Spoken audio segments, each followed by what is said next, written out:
Ce vendredi 9 février, Franz-Olivier Gisbert était invité sur le plateau de CNOO pour commenter la deuxième partie du remaniement ministériel. Le journaliste et éditorialiste de 75 ans en a profité pour tacler copieusement le président de la République.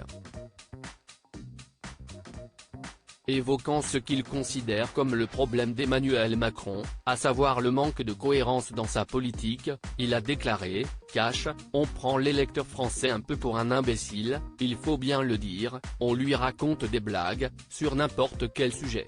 Sur sa lancée, Franz-Olivier Gisbert a estimé que la fin de règne est un naufrage, en faisant allusion au second quinquennat d'Emmanuel Macron, qu'il voit comme lunaire et interminable.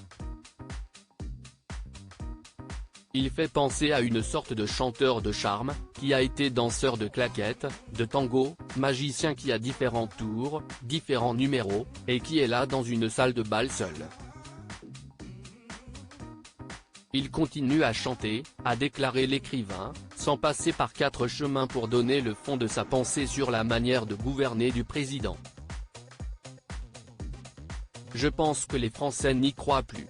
C'est l'agonie, a-t-il résumé, assurant finalement que le remaniement n'y changera rien.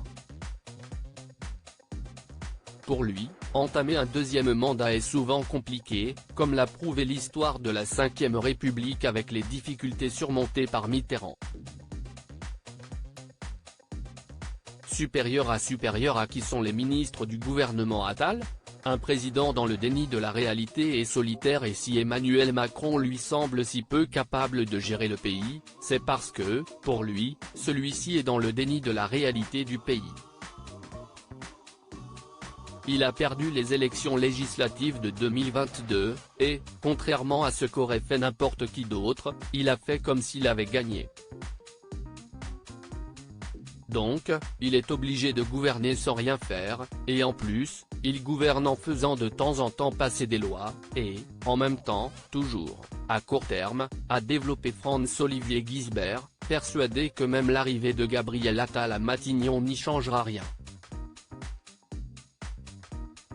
C'est toujours la même histoire, a-t-il lâché en voyant un cercle sans fin au sein du gouvernement, depuis 2017. Article écrit avec la collaboration de 6 médias Crédit Photo, Capture Écran CNOO.